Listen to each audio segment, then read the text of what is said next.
아멘. 계속해서 잠언의 말씀을 우리가 살펴보고 있습니다. 우리가 읽고 있는 잠언의 대부분은 누가 적었을까요? 예, 다시 한번 묻겠습니다. 잠언의 대부분은 누가 적었죠? 예, 그렇죠. 솔로몬이 적었습니다. 근데 오늘 본문의 25장 1절에는 좀 특별한 표제가 붙어 있는데 다시 한번 제가 읽어드리겠습니다. 이것도 솔로몬의 잠언이요 유다 왕 히스기야의 신하들이 편집한 것이니라.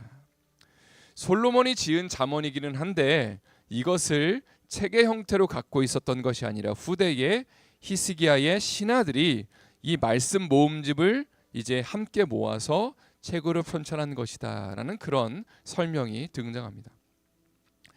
참고로 히스기야는 남유다의 13대 왕이었습니다.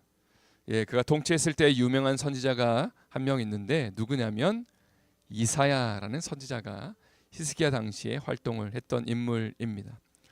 히스기야는 특별히 하나님을 참 사랑했던 사람으로 알려져 있고요. 그리고 종교 개혁을 수행했던 인물입니다. 모세 당시에 그 놋뱀을 달아서 당시에 뱀에 물렸던 사람들이 그 놋뱀을 쳐다보면 나음을 얻게 되는 사건이 있었는데 그 놋뱀을 후대 사람들이 이제 우상으로 숭배하는 일이 있었는데 히스기야가 그 놋뱀을 부수고 난 다음에 뭐라고 명명하냐면 느후수단이다, 놋 조각에 불과하다라고 그렇게 그 명칭을 바꾸어 줍니다. 또 전국에 있는 산당들이나 아세라 목상들을 다 없애는 일을 바로 누구 왕이 감당했다고요? 히스기야가 그렇게 감당했고요. 그리고 유월절을 전국적으로 지키게 합니다. 하나님의 이 어린 양을 주 앞에 온전히 잡으면서 우리의 근본을 기억하는 거죠. 출애굽의 그 사건을 기억하는 유월절을 전국적으로 지키게 만든 왕이 바로 히스기야입니다. 그가 통치했던 시절에 아주 중요한 사건이 하나 있었는데 당시의 절대 강국은 아수르라는 나라였습니다. 아시리아라는 나라였고요. 고대 근동의 모든 나라를 하나하나 다 쳐부쉈던, 심지어는 히스기야는 남유다의 왕이었는데 북이스라엘까지 멸망시켰습니다. 아수르가요. 그런 상황 가운데 지금 히스기야는 하나님 앞에 결단을 하죠. 하나님, 저는 아수르를 섬기지 않겠습니다. 여기는 정치적인 이유뿐만이 아니라 종교적인 이유가 있었는데 아수르를 섬긴다는 것은 아수르가 믿고 있는 신들까지도 섬긴다는 것을 의미했기 때문에 다 결단을 한 거죠. 저번에 마치 이 땅 가운데 이 세상 가운데 나는 하나님만 섬기겠습니다 고백했던 그 다니엘처럼 아수르가 그 남유다를 위협하는 그 상황 가운데 히스기야가 하나님 앞에 결단을 하게 되고요. 아수르가 이제 쳐들어오는 것을 이제 대비하기 위해서 두 가지를 하게 되는데 당시에 예루살렘에 있었던 그 성벽을 아주 두껍게 그 방벽을 쌓게 됩니다. 혹시라도 쳐들어오면 우리가 방어해야 되니까 성벽을 두껍게 쌓고요. 또 하나는 아주 유명한 그 일을 단행하게 되는데 바로 터널을 하나 뚫게 됩니다. 당시에는요 예루살렘의 그 상하수도 시설이나 이런 것들이 없었기 때문에 바깥에서 물을 기르러 와야 되는 구조였습니다. 근데 아시리아가 예루살렘을 포위하게 되면 바깥에서 물을 가지고 올 수 없으니까 밖에 물을 터널을 뚫어서 밑으로 해서 실로암 물가에 물이 고일 수 있도록 그렇게 만드는 그 일을 히스기야가 단행을 하게 됩니다. 그리고 이러한 놀라운 하나님 앞에서 신앙 고백 가운데 아시리아로부터 구원을 얻는 그런 축복을 하나님께서 당시에 남유다에게 허락하시게 되죠. 이런 배경을 가지고 오늘 본문의 1절 말씀을 다시 한번 읽어보도록 하겠습니다. 1절 말씀을 다시 한번 읽겠습니다. 이것도 솔로몬의 잠언이요 유다 왕 히스기야의 신하들이 편집한 것이니라. 그러니까 이것도 솔로몬이 쓴 것이긴 하지만 당시의 말씀 조각조각으로 있었던 것을 지금 히스기야의 신하들이 한 대로 모은 것이다. 그러면 히스기야가 당시의 신하들에게 어떤 명령을 했을까요?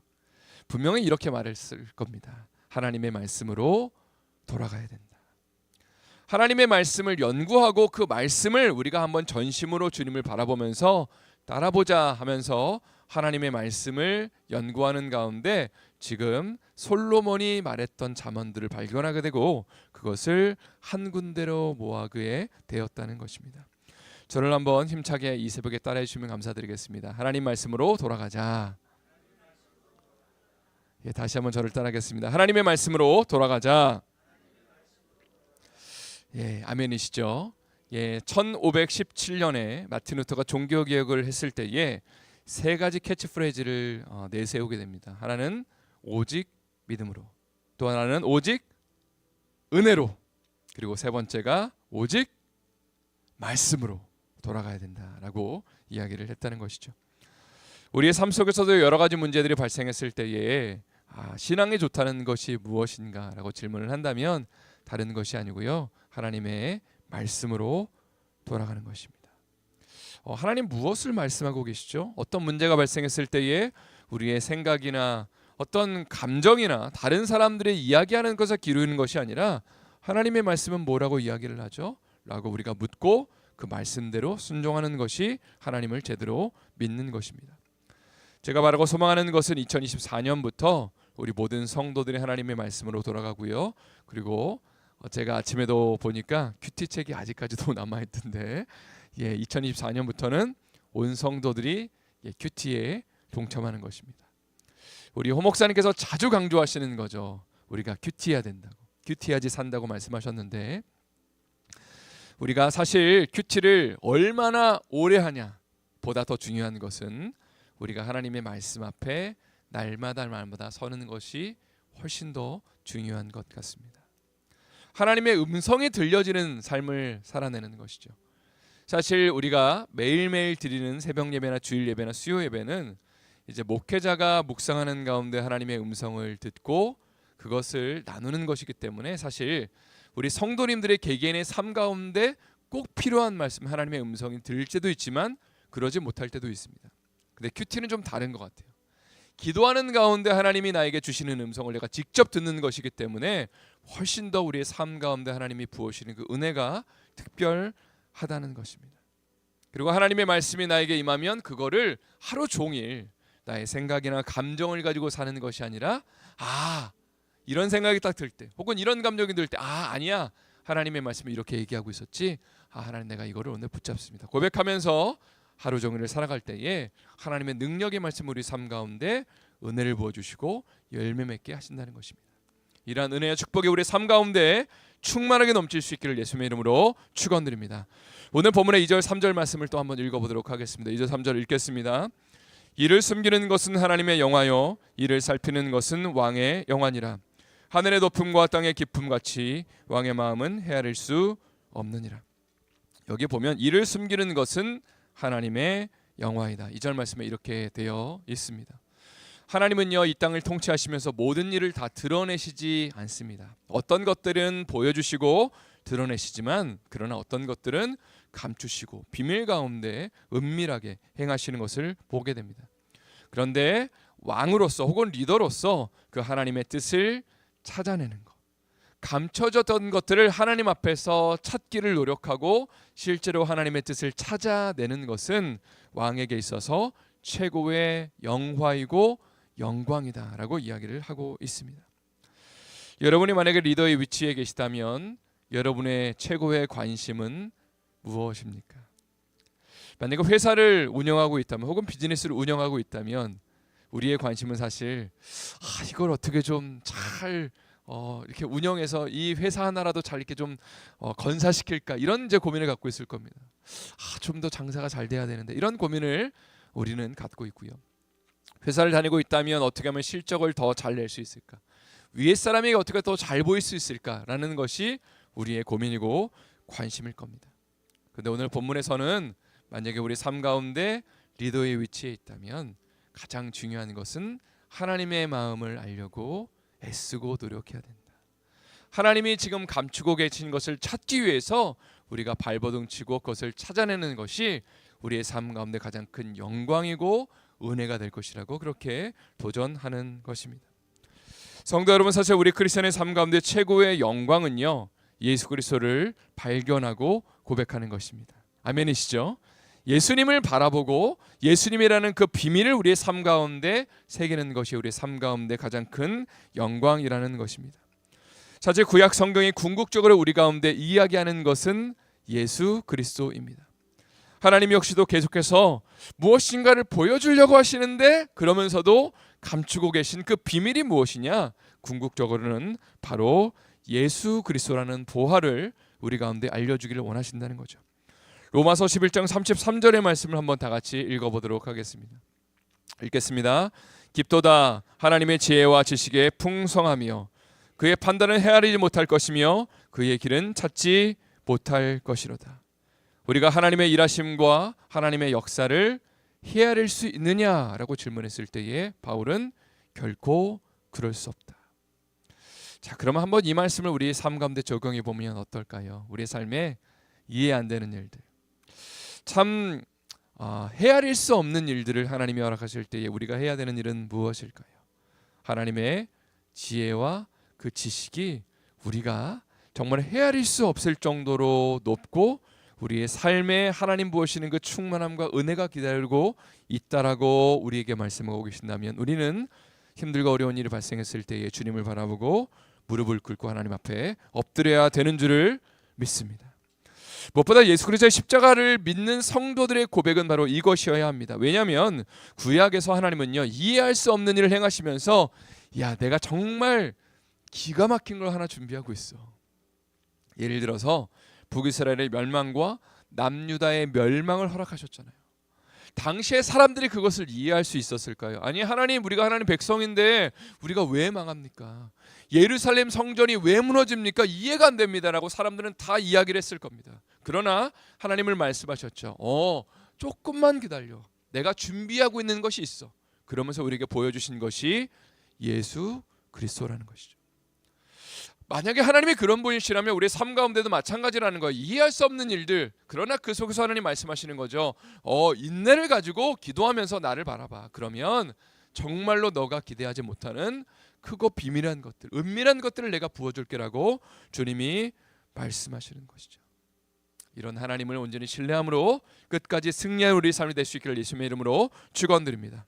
근데 여러분, 한 가지 꼭 기억하실 것은요, 고난과 아픔이 찾아오고 이해 안 되는 일이 우리의 삶 가운데 다가올 때에 우리 가운데 한 가지 확신이 필요합니다. 지난 수요일날 새벽에 나눴던 말씀인데 뭐라고 말씀을 나눴냐면요, 의인은 몇 번 넘어져요? 7번 넘어져도 다시 일어난다라는 확신이 필요합니다. 저를 한번 따라하겠습니다. 의인은 7번 넘어져도 다시 일어난다. 하나님의 말씀은요, 의인들을 향해서, 하나님을 사랑하고 하나님을 경외하는 사람들을 향해서 안 넘어진다는 얘기를 하지 않았습니다. 의인도 넘어진다. 의인도 하나님 앞에서 정말로 정말 무너진 가슴을 가지고 정말로 어찌할 바 알지 못하는 그 상황들을 고민하고 경험한다는 것입니다. 그러나 의인의 특징은 무엇이냐면 7번 넘어져도 다시 그 자리에서 일어나서 다시 시작해서 주님을 바라보게 된다는 사실입니다. 왜냐하면요, 하나님이 그를 붙들고 계시거든요. 하나님이 우리의 삶 가운데 허락하시지 않은 일은 없거든요. 마치 어린아이가 걷는 것을 배울 때에 아빠가 이렇게 얘기하죠. 넘어지면 아이를 향해서 괜찮아 또 할 수 있어 라고 아빠가 아이를 향해서 말하는 것처럼 마치 우리를 향해서 괜찮아 내가 지켜보고 있어, 내가 바라보고 있으니까 다시 일어나, 내가 너와 함께 할 거야. 언젠가는 걷게 될 거고 언젠가는 달리게 될 거야. 주님 말씀하시는 것이죠.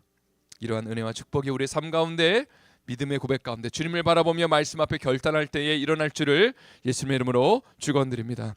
이제 오늘 본문의 4절과 5절 말씀을 한번 더 읽어보도록 하겠습니다. 4절 5절 말씀을 읽겠습니다. 은에서 찌꺼기를 제하라. 그러면 장색에 쓸만한 그릇이 나올 것이요, 왕 앞에서 악한 자를 제하라. 그러면 그의 왕위가 의로 말미암아 견고히 서리라. 고대 시대의 은광석과 금광석에는요, 많은 불순물이 섞여 있었을 겁니다. 그럼 이제 은과 금, 이제 순수한 것들을 얻어내기 위해서는 도관이나 풀무에서 이 은과 금을 재련해야만 했습니다. 아주 뜨겁게 가열하면서 불순물을 제거해야만 했다는 것이죠. 마찬가지로 5절 말씀에 이런 명령을 하고 있습니다. 왕 앞에서 악한 자를 제해야 된다. 이것이 마치 금에서 불순물을 제거하는 것 같은 그런 원리다라고 이야기를 합니다. 그럴 때 왕이 의롭게 나라를 통치할 수 있다라고 이야기하고 있습니다. 예나 지금이나 권력자의 주변에는 간신배라는 것이 있기 마련입니다. 가령 아부하고 아첨하는 말을 하는 것이죠. 그러다 보면 리더들이 칭찬의 눈이 멀게 되고 귀가 먹게 됩니다. 그러면 올바른 결정을 하지 못하는 것이죠. 그렇다면 공동체 안에 공의가 깨어지게 됩니다. 그러니까 불순물 같은 사람들을 제거하는 것이 제대로 된 나라를 세우는 것이다 라고 지금 그렇게 이야기를 하고 있는 것입니다. 사실 공동체 안에서 사랑과 거룩, 이 두 가지의 균형을 참 추구하는 것은 중요한 문제입니다. 예를 들어서 리더가 공의와 정의와 거룩을 너무 많이 추구하다 보면 사랑과 자비, 어떤 은혜라는 것이 축소되게 되겠죠. 그럼 뭐만 있으면은 법대로 해, 다 잘라버려, 이렇게 되는 겁니다. 그럼 굉장히 차갑고 냉정한 그런 공동체가 될 것입니다. 반대로요, 사랑과 자비만 너무 강조하다 보면 문제는 뭐냐면 공의와 거룩과 정의가 깨어집니다. 그러면 어떤 일이 발생하냐면요, 예를 들어서 어떤 사람들은 정말 고통당하고 있는데, 어떤 사람들은 죽어나가고 있는데 그 사람을 살리지 못하는 거예요. 공의와 정의가 사라졌기 때문에 그렇습니다. 그러니까 누군가는 무한히 품고 사랑하고 신뢰해주지만 누군가는 죽어나는 일들이 공의와 그 정의가 사라진 공동체에서 발생하게 된다는 것이죠. 그래서 오늘 본문에 솔로몬은 이렇게 이야기하고 있는 겁니다. 5절 말씀을 다시 한번 읽어보도록 하겠습니다. 5절 말씀 읽겠습니다. 왕 앞에서 악한 자를 제하라. 그리하면 그의 왕위가 의로 말미암아 견고히 서리라. 리더의 입장에서는 악을 행하는 자들을 함께하는 것은 지혜롭지 못한 것이다. 왜냐하면 이것으로 말미암아 수많은 백성들이 고통을 당할 것이기 때문입니다. 그럴 때는 공의와 정의를 가지고 악한 자를 제거하는 것이 하나님이 기뻐하시는 의가 통치하는 나라를 만들 수 있다라고 그렇게 우리에게 지금 권고하고 있습니다. 이제 6절과 7절 말씀을 한번 또 다 같이 읽어보도록 하겠습니다. 6절 7절 읽겠습니다. 시작. 왕 앞에서 스스로 높은 채 하지 말며 대인들의 자리에 서지 말라. 이는 사람이 내게 이리로 올라오라고 말하는 것이 내 눈에 보이는 귀인 앞에서 저리로 내려가라고 말하는 것보다 나음이니라. 여기서는 왕에게 필요한 사람이 누구냐라는 질문에 대한 답을 주고 있는데, 스스로 높은 채 하지 않는 겸손한 사람이 왕에게 필요하다라고, 리더에게 필요하다라고 이야기를 하고 있습니다. 예수님도 비슷한 말씀을 하신 적이 있습니다. 잔치자리에 청함을 받게 되면 낮은 자리로 올라가라고 하셨어요? 높은 자리로 올라가라고 하셨어요? 낮은 자리로 가라. 그러면 주인이 딱 보고 이리로 올라오시라고, 더 높은 자리에 앉으시라고 이야기할 것 아니냐. 그러나 높은 자리에 처음부터 앉게 되면 너보다 더 높은 사람이 오게 되면 주인이 뭐라고 말할까요? 미안하지만 좀 밑으로 내려가라고 그렇게 이야기를 할 거니까 차라리 낮은 자리에 앉으라고 주님 말씀하셨습니다. 예수님이 이런 말씀을 왜 하셨을까 생각을 해보면 두 가지 이유 때문에 그렇습니다. 먼저는 예수님을 따르는 자들이 가져야 되는 덕목은 겸손이기 때문입니다. 주님은 겸손한 사람을 참 좋아하십니다. 어떤 거냐면, 내가 이만큼 했으니까, 아니 당연히 이만큼 주님이 주셔야죠, 내가 이 정도 위치는 내가 취해야죠 라고 말하는 사람을 주님은 교만한 사람이라고 말씀하실 겁니다. 오히려 낮은 자리로 내려가는 사람, 내가 예를 들어서 교회 안에서 어떤 직분을 가지고 있다 하더라도 내가 목회자인데, 혹은 내가 장로인데, 혹은 내가 안수집사인데 이렇게 말하는 것이 아니고, 오히려 우리가 낮은 자리로 내려가서 성도님들을 섬기고 사랑하고 돌보는 것이 하나님이 기뻐하시는 직분을 맡은 자의 마땅한 모습이라는 것이고요, 예수님이 우리의 삶 가운데 보여주신 삶의 실제적인 섬김의 본이라는 겁니다. 두 번째가 바로 예수님이 우리의 삶 가운데 보여주신 그 삶의 본이 섬김이고 겸손이기 때문에 우리는 우리의 마음을 낮춰야 합니다. 빌립보서 2장 5절부터 11절의 말씀을 마지막으로 읽고 말씀을 마치도록 하겠습니다. 빌립보서 2장 5절부터 한번 다 같이 읽어보도록 하겠습니다. 너희 안에 이 마음을 품으라. 곧 그리스도 예수의 마음이니 그는 근본 하나님의 본체시나 하나님과 동등됨을 취할 것으로 여기지 아니하시고 오히려 자기를 비어 종의 형체를 가지사 사람들과 같이 되셨고 사람의 모양으로 나타나사 자기를 낮추시고 죽기까지 복종하셨으니 곧 십자가에 죽으심이라. 이러므로 하나님이 그를 지극히 높여 모든 이름 위에 뛰어난 이름을 주사 하늘에 있는 자들과 땅에 있는 자들과 땅 아래에 있는 자들로 모든 무릎을 예수의 이름에 꿇게 하시고 모든 입으로 예수 그리스도를 주라 시인하여 하나님 아버지께 영광을 돌리게 하셨느니라. 5절에 보면 이런 도전을 하고 있죠. 너희 안에 이 마음을 품으라. 곧 그리스도 예수의 마음이니. 이 그리스도 예수의 마음이 무엇일까요? 하나님이 허락하시는 그곳에서 가정과 직장과 그리고 교회에서 다른 사람과의 관계 속에서 예수님의 마음을 가지고 섬기고 사랑해 주는 것입니다. 제가 한 2주 전에 이런 말씀의 제목을 전했던 것 같은데요. 저를 한번 따라하겠습니다. 나는 Here and Now 선교사입니다. 다시 한번요. 나는 Here and Now 선교사입니다. 우리가 호 목사님 자주 말씀하시는 것처럼 꼭 어디인가에 가야지만 선교하는 것이 아니라 내가 있는 그것이 가정에서부터 직장에서 혹은 교회에서 우리가 주님이 기뻐하시는 선교사의 삶을 살아내는 것이죠. 선교사로 내가 여기서 섬기고 있고 이 가정을 섬기고 있고 돌보고 있다고 생각한다면 누군가를 향해서 우리의 자녀들을 향해서 또 우리의 배우자를 향해 우리의 직장 동료들을 향해서 좀 마음가짐이 분명히 달라질 겁니다. 사랑해주고 섬겨주고 이해해주고 기도하는 마음으로 이 한날을 살아가게 된다는 것입니다. 이제 하나님의 말씀을 마치기를 원합니다. 오늘 말씀의 제목은 말씀으로 돌아가라입니다. 우리 삶 가운데 이해하지 못하고 힘들고 어려운 일이 발생했을 때에 우리의 감정에 의지하지 마시고요. 주변 사람들의 말에 휘둘리지 마시고 하나님의 말씀으로 돌아가서 무릎 꿇고 주님 앞에 나가서 하나님의 뜻을 분별하고 그 말씀 가운데 순종함으로 열매 맺는 우리의 삶이 될 수 있기를 예수님의 이름으로 축원드립니다.